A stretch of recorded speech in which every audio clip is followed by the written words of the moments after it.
Sekali tok. Ambil debu lagi. Jajal, perhati tangan ini kabeh. Nah ini. Ini ya. Ini. Coba gara gini gara. Ah gitu. Set. Terus geser. Set. Sampai gini puter.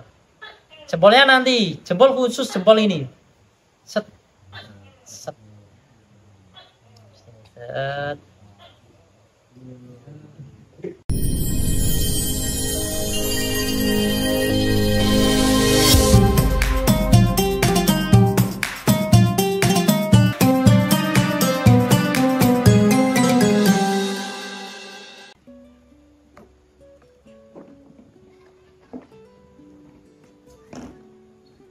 Al-Fatihah. A'udzubillahi minasyaitonir rajim. Bismillahirrahmanirrahim. Iyyaka na'budu wa iyyaka nasta'in ihdinas siratal mustaqim siratal ladzina an'amta 'alaihim ghairil maghdubi 'alaihim waladdallin. Amin. Bismillahirrahmanirrahim. Qala al-mu'allif rahimallahu wa nafa'ana bi wa bi ulumihi fid dharain. Amin. Faslun fi syurutit thaharati min wudu'in wa ghuslin wa tayammumin wa fi arkanit tayammum. Faslun ayat faslun ada tamiki faslun ikono fasal suci di syurutit thaharati dalam nerangaken pira-pira syarate sesuci min wudu'in saking wudu wa ghuslin lan adus wa tayammumin lan tayammum. Jadi karena toharo kemarin toharo itu anil hadas, ada hadas kecil, ada hadas besar. Hadas kecil nanti hilang dengan wudu, hadas besar hilang dengan mandi atau dengan pengganti dari wudu dan mandi yaitu tayammum. Wa fi arkani tayammumi lan ing dalem nerangaken pira-pira rukune tayammum. Syurutut thaharati utahe pira-pira syarate sesuci. Al-Islamu iku Islam. Jadi syarat sesuci yang pertama adalah Islam. Maka nanti ketika toharo itu berasal dari orang yang statusnya kafir, maka hukumnya tidak sah. Ketika toharo ini diperuntukkan untuk ibadah yang sifatnya badaniah, kecuali kalau dalam kondisi darurat. Kondisi darurat contohnya apa? Misal ada perempuan kafir, kemudian mau dikumpuli oleh suaminya, maka perempuan yang kafiro ini kemudian melakukan mandi dalam rangka suci dari haid agar bisa dikumpuli oleh suaminya, bukan dalam rangka sholat karena mereka kafir. Perempuan kafir ini ya, watam yizulah pinter. Yang kedua, orangnya harus sudah tamyiz. Hanya ketika ada anak kecil yang belum tamyiz. Di tamyiz itu kalau dalam kitab-kitab fikih indikatornya itu kalau ada anak kecil sudah bisa makan sendiri, minum sendiri, istinja atau cebok sendiri, berarti anak ini sudah dikategorikan tamyiz.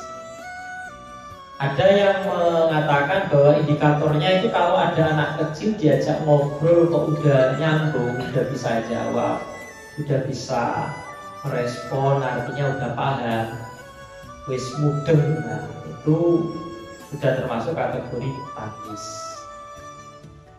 Nah tamyiz ini nanti mengecualikan yang tidak tamyiz, contohnya anak kecil yang belum ada indikator yang disebutkan tadi.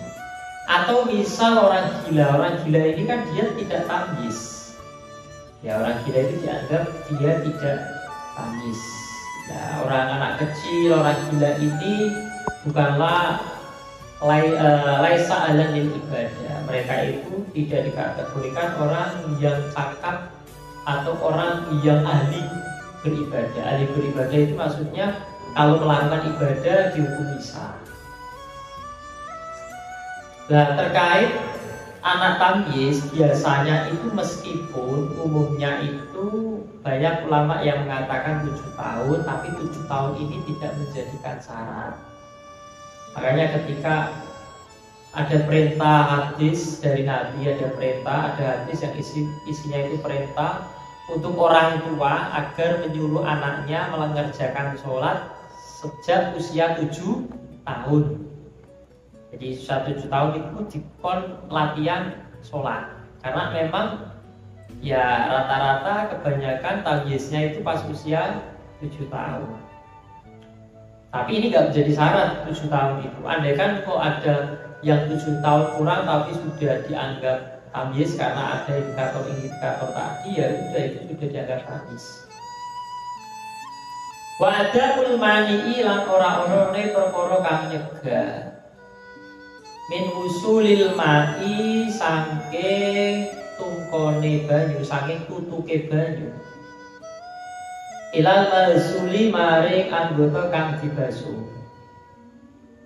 Jadi ketika seseorang melakukan toharo, anggota-anggota yang wajib dibasuh itu harus aman dari sesuatu yang menjadi penghalang sampainya air.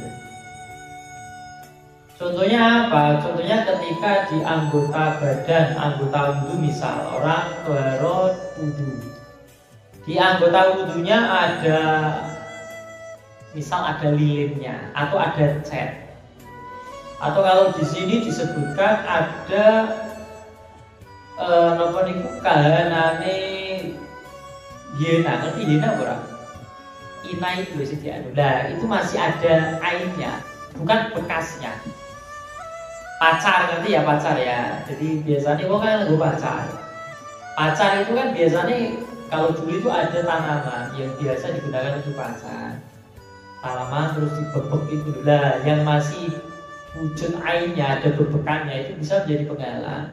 Tapi ketika kemudian itu sudah hilang airnya, kok tinggal nopo itu bekasnya, terus nopo itu jarine malah ono warnane kuning abang misalnya, itu tidak menjadi masalah karena itu asal. Karena itu asal. Nah, termasuk ya banyak ya contoh-contoh yang cat, terus Tinek biasanya bocah sekolah itu kalau sudah kering itu kan nanti bisa menjadi penghalang sampainya air. Atau misal ono wong kukule dawa, di bawahnya kuku itu ada tanah yang sudah mengeras, ya kan, sehingga menjadikan kulit yang ada di bawahnya kuku itu tidak terkena air karena terhalang oleh tanah tadi. Ini juga sama, ini juga nanti termasuk kategori manek, menjadi penghalang. Wasayalan lan mili. Jadi kalau wudhu itu kan kita dituntut untuk membasuh wajah, membasuh tangan, membasuh kedua kaki. Yang namanya membasuh itu harus ada air yang mengalir.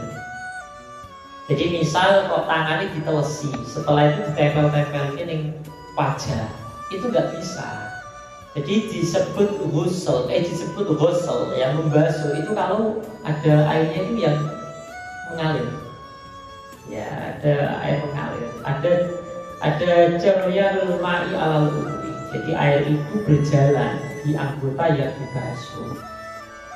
Meskipun nanti air itu tidak sampai menetes. Tidak sampai menetes karena faktor apa? Misal nyerep. Utawa misal wudhu di daerah yang sangat panas. Wajah lagi dibasuh, tangan lagi dibasuh, langsung kering seketika. Ini juga nggak menjadi masalah. Makanya ketika ada orang kok wudhu pakai air es, salju, ya. Salju itu bisa digunakan untuk wudhu asalkan yang pembeku itu mencair dulu. Enggak terus es batu terus dikatakan enggak, biar mencair dulu. Atau misal pakai air embun, yang embunnya harus sudah dikumpulkan dulu Sehingga apa? Ketika dibuat pembasuh itu embunnya banyak dan mengalir. Wa yakuna lan yen ono apa almau banyu mutahhiron iku suci nyucikake. Jadi kalau di kitab takrib ini jadi pembahasan yang pertama, di mana seseorang ketika ingin melakukan toharo harus menggunakan air yang statusnya suci mensucikan. Zatnya suci dan dia bisa mensucikan hal yang lain. Misal anggota wudhu ya anggota yang dikenai air tadi menjadi suci setelah kena air tersebut. Jadi mutahhiron itu air yang suci mensucikan. Nah, air yang suci mensucikan itu air apa? Air mutlak. Oke. Air hujan, air laut, air sungai, air sumberan, air sumur, ya kemudian air es, kemudian air embun itu air-air yang kemudian dikenal dengan air mutlak. Air mutlak itu air yang tidak ada embel-embel dalam penamaannya. Embel-embel itu ya kayak air kopi, ya kan? Jadi nama kopi itu sudah melekat pada air tersebut. Sebelum dicampur kopi kan namanya air saja. Atau orang mengatakan air putih karena warnanya putih jernih. Terus kemasukan kopi, berubah nama menjadi air kopi. Nah, kopi ini kemudian menjadi embel-embel yang menghilangkan status kemutlakan nama air. Yang semula hanya air saja mutlak, gara-gara kemasukan kopi jadi air kopi. Ketika air namanya aja udah berubah menjadi air kopi, statusnya pun juga ikut berubah. Yang asalnya suci mensucikan hanya menjadi suci saja, suci tidak mensucikan. Makanya di sini dikasih penggambaran bi Allah yuslaba. Gambarnya itu orang didedel, dirusak, opo ismuhu namane mak. Jadi kemutlakan air itu tidak rusak. Kemutlakan air itu masih ada. Disebut air. Ya meskipun ada misal air hujan itu kan ada kata-kata hujan. Hujan itu merujuk asal usul air itu berada. Air itu kan hasil dari langit kemudian dikenal dengan air hujan. Jadi berasal dari langit. Atau air laut, air itu kan berasal dari laut. Itu kan tempatnya di mana air itu berasal. Jadi itu nggak menjadi masalah. Tapi kalau air teh kan berarti air yang kecampuran teh. Nah ada air kemutlakan namanya itu rusak disebabkan apa ini? Bimukholatot titohirin kelawan campure perkara suci. Jadi sebab kecampuran perkara kang suci. Jadi air kemutlakan namanya berubah atau hilang disebabkan karena tercampur atau bercampur dengan sesuatu yang statusnya suci. Contohnya ketemu kopi, ketemu apa malih gula, ketemu teh, ketemu sirup, ini juga menjadikan air itu berubah status. Nah ini kalau kecampuran perkara suci maka nanti jadinya air suci tapi tidak mensucikan. Tapi kalau ketemunya perkara najis langsung jadi air yang najis. Ya kecuali nanti ya airnya jumlahnya banyak, air pola setelah bercampur tidak mengalami perubahan, itu airnya tetap mensucikan. Ya staldi kami semuge opo alma'u banyu anu saking tohir. Jadi ada air berubah karena kecampuran perkara suci. Yang perkara suci itu dapat dihindari.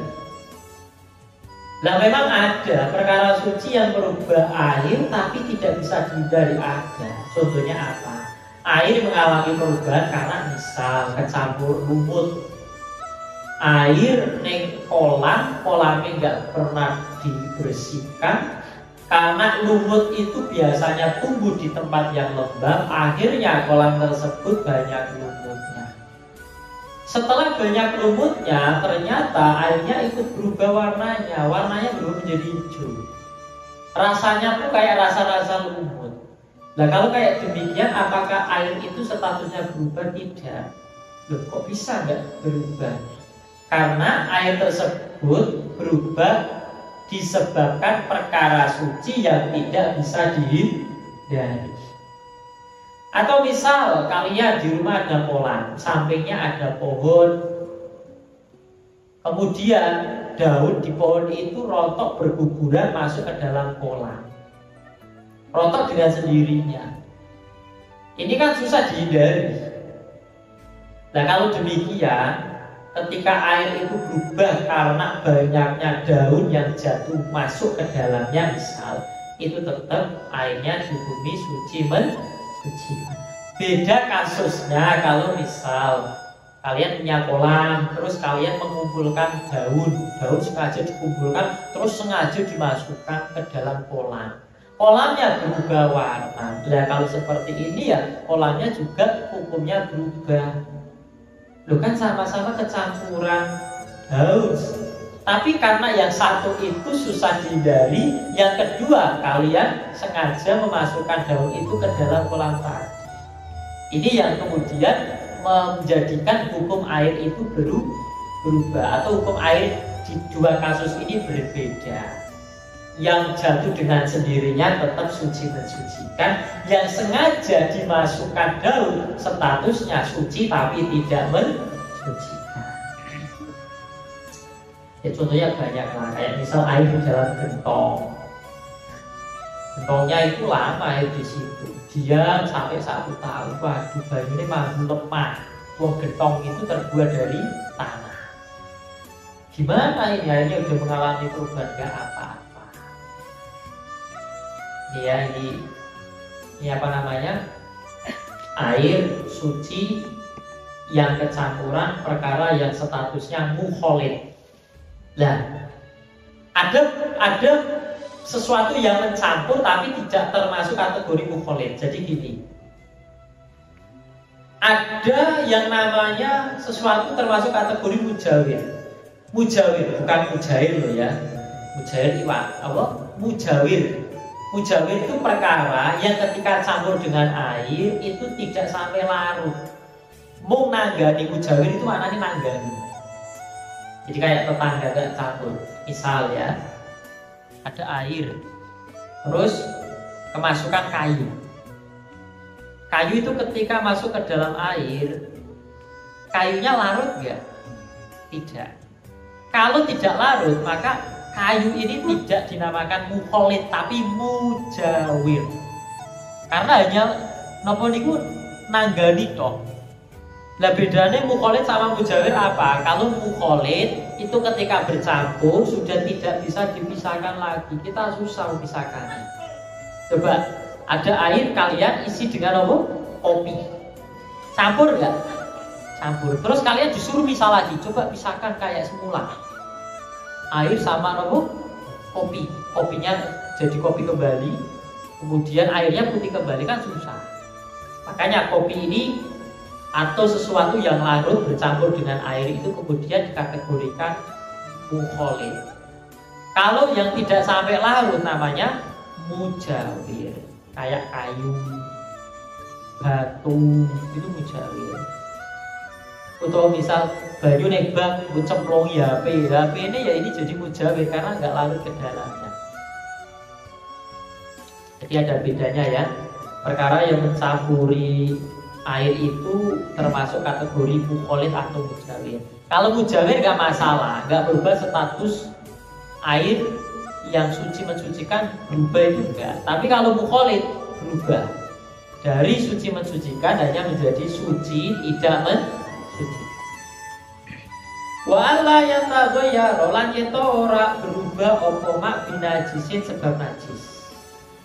Dan air yang digunakan untuk sesuci, air yang digunakan untuk toharo atau sesuci itu bukan air yang mengalami perubahan yang disebabkan kecampuran dengan najis.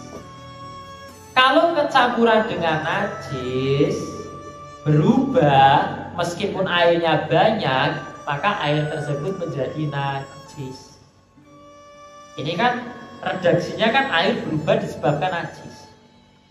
Tapi kalau ada air banyak kena najis tidak berubah, maka airnya tetap suci mensucikan.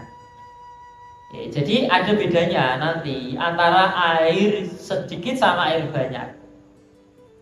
Kalau air sedikit, air yang kurang 2 kola, ibaratnya air yang kurang dari 216 liter, itu berarti air sedikit. Kena najis, berubah atau tidak, airnya langsung jadi najis. Gak usah dicek berubah apa enggak. Kalau Safia demikian. Tapi kalau ada air banyak, air 2 kola atau lebih, kena najis, dilihat berubah apa enggak. Kalau tidak berubah, maka airnya tetap suci mensucikan. Tapi kalau berubah, berarti airnya statusnya juga ikut berubah, tidak lagi suci mensucikan, jadi air najis. Lah berubah apanya? Berubah baik warnanya atau aromanya atau rasanya. Jadi kalau kaul yang kuat itu satu saja yang mengalami perubahan, airnya najis. Yang mengatakan harus tiga-tiganya berubah, itu kaul yang do'if. Yang berubah kan warnanya tok, baunya masih tetap bau air, rasanya tetap rasa air. Oh, ini kalau kaul yang kuat ini najis. Tapi kaul yang lemah enggak, nunggu sampai ada perubahan di 3 sifat tadi: warna, bau, dan rasa. Walau taghayyuran lan senajan iku owa iku berubah yasiron kang sithik. Meskipun perubahan yang terjadi sifatnya sedikit, tetap airnya dikatakan najis. Wa ikana lan lamun ono, wa ikana lan senajan ono opo alma'u banyu dunal kulataini iku kurang rokola.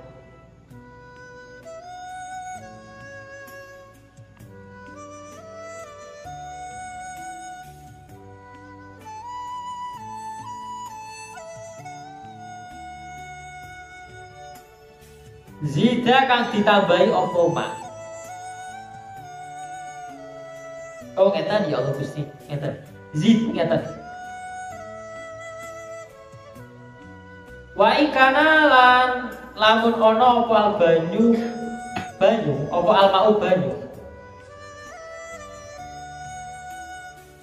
Dunal kulata ini iku rokola, iku kurang rokola. Zida mongko ditambahi apa syarat? Tadi kan air banyak, sekarang air sedikit. Kalau air sedikit itu ada penambahan syarat lagi apa? Allah yulakiya apa yeto ora nemoni hu ing mak apa najisun najis ghairu makfuin kang ora dimakfu apa andu najis. Jadi kalau airnya itu sedikit, maka ada syarat tambahan. Syarat tambahannya apa? Syarat tambahannya air tersebut tidak boleh terkena najis. Jadi tadi kan diterangkan, kalau airnya banyak, berarti air itu menjadi najis disebabkan karena ada perubahan. Tapi kalau airnya kurang dari 2 kola, air sedikit, itu syaratnya nggak boleh kena najis. Artinya ketika kena najis, meskipun tidak berubah, air yang sedikit tersebut tetap dikategorikan najis. Paham ya? Sampai bayangin, ono bayu nih bayi cilik, berarti airnya termasuk kategori air sedikit apa banyak? Sedikit. Terus kena tetesan uyo, sak tetes toh, tes. Warnanya nggak berubah, aromanya nggak berubah, rasanya dicicipi cicilan ya tetap banyu ora berubah. Meskipun tidak mengalami perubahan karena airnya sedikit, maka air tersebut tetap dihukumi najis. Paham ya? Kalau air banyak itu bisa najis kalau berubah. Makanya ketika ada air banyak kena najis kok nggak berubah, airnya tetap dihukumi suci mensucikan. Kalian misalnya atus dosa ning kolam renang, terus nguyo ning kono. Bar nguyo kuwi aire ya ora berubah, baunya ya ora berubah, dicicipi ya tetap ora berubah, ya bau air, rasa air.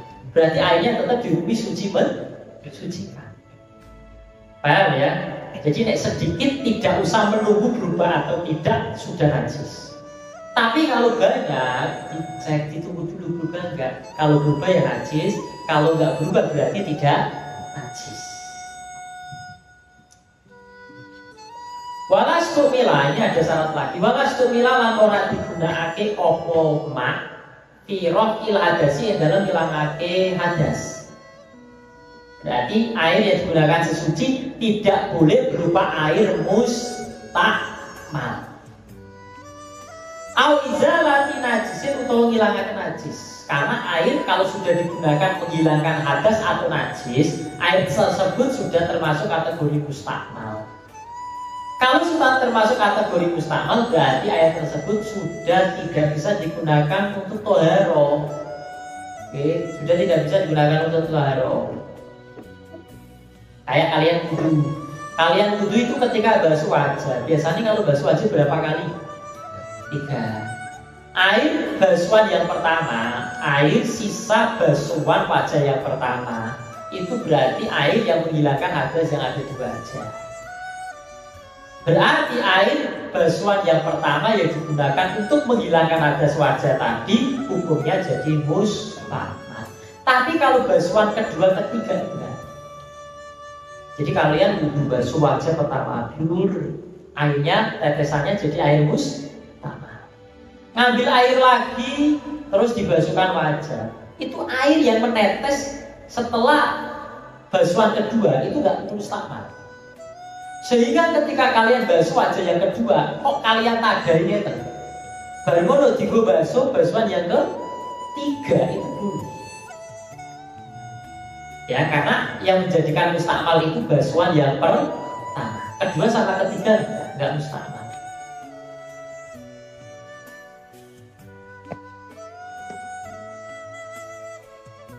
Waman utawi sapa wonge lam yajid iku lamun ora nemu sapa man alma ing banyu. Ini terus lanjut bahas tayamum.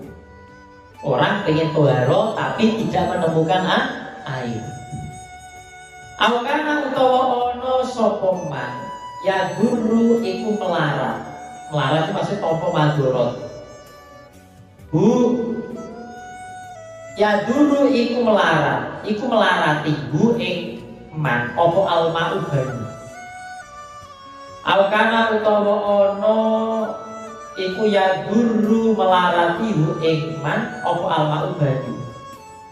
Atau ada air, tapi orang tadi ketika menggunakan air maka dia akan mendapatkan sesuatu yang membahayakan. Contohnya apa? Dia memperoleh madorot ketika misal dia dalam kondisi sakit, yang mana sakit ini ketika terkena air maka sakitnya tambah parah, atau sembuhnya jadi lama, atau bahkan bisa menyebabkan kematian misal. Berarti kan dia ada udzur menggunakan air. Kalau demikian bagaimana? Tayamama mongko tayamum sapa wong sapa man ba'da dukhulil waqti ing dalem sakwise manjengi wektu. Jadi orang kalau udzur menggunakan air, baik udzur karena tidak ada air atau ada air tapi dia tidak bisa menggunakan air karena sakit atau karena faktor lainnya, dia boleh melakukan tayamum. Tayamum ini pengganti dari wudu dan mandi. Lah syaratnya orang tayamum harus tunggu waktu sholat masuk dulu. Kalau dalam rangka sholat. Jadi misal ini, ada orang mau sholat maghrib, nyari air nggak ada, akhirnya ada debu. Terus dia pengen tayamum untuk sholat maghrib. Berarti tayamumnya harus nunggu maghrib dulu. Nggak boleh maghrib pulang 2 menit tayamum, nggak boleh. Harus masuk waktu sholat dulu baru nopo tayamum. Kecuali kalau tayamumnya dalam rangka pengen maca Quran, yo nggak usah nunggu masuk waktu sholat. Misal saat ini jam 9, aduh aku pengen terus Quran, tapi duwe hadas, arep kubur aku baru awet ayammu wae lah. Boleh. Gak usah nunggu waktu apa? Sholat. Wa zawali najasati lan ngilangi najis. Kalau misal di anggota tubuhnya kok ada najis, maka najisnya perlu dihilangkan.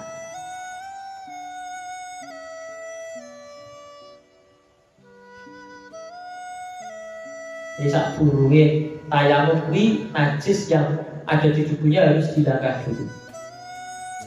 Wa ma'rifatil kiblati lan ngerteni arah kiblat.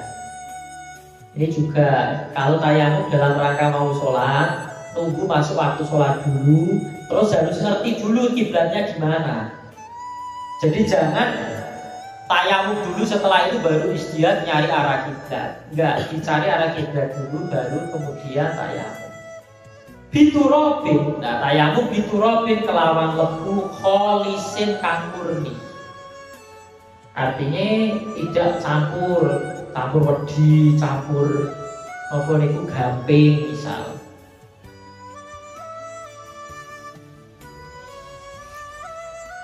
Tahuren kang suci nyucikake, debunya harus debu yang suci mensucikan.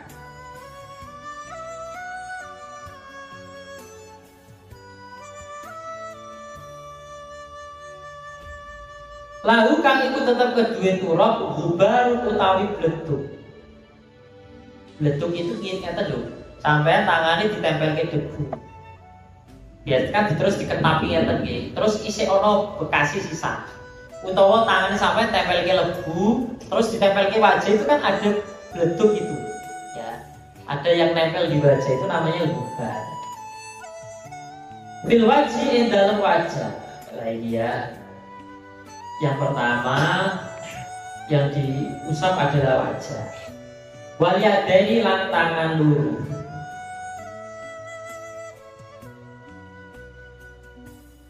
Yurat ibu kang urut kang gawe urut sapa wong huma ing wajah lan yadain.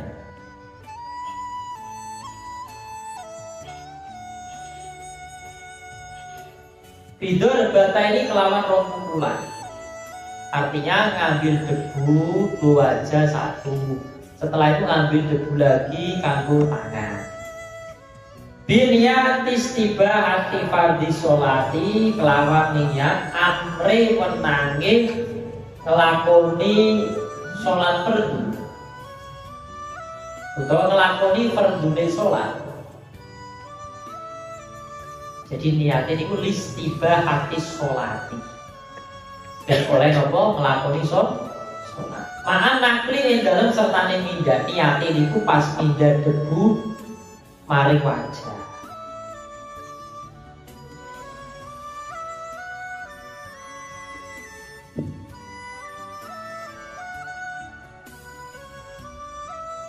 Wa masyi awalil wajhi lan musab kawitane wajah. Jadi niate kuwi dibarengi pas mindah debu sampai musab bagian permulaan wajah. Ya itu tayamum. Jadi tayamum itu ngeten, nggih, misal nggih. Iki debu, tempel ngeten tangane nggih. Tempel ngeten. Setelah itu diketapakan ngeten. Dan tidak terlalu banyak debu yang ada di sini. Habis itu terus gini.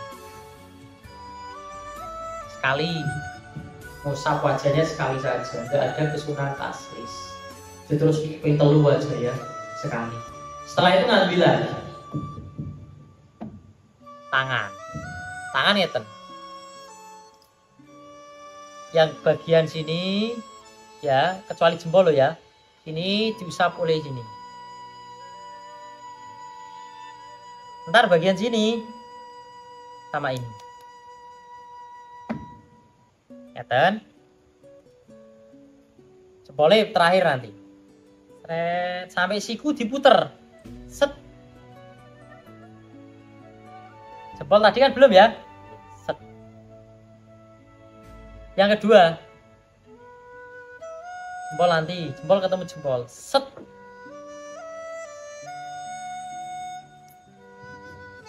Paham? Yo, aku praktek yo. Kayak lemah, betul-betul jajal ya. Niat ini pas mindah debu ya kan. Nawa itu tayammum listibati sholati fardu lillahi ta'ala. Bareng baru basuh apa? Aja. Jadi kok basuh musab? Yo musab. Jadi niatnya itu sejak mau mindah debu, hati itu masih hadir niat tayammum sampai mengusap permulaan wajah. Bisa ya kira-kira ya. Jajal, mungkin orang lali, berdua kenang-kenangan.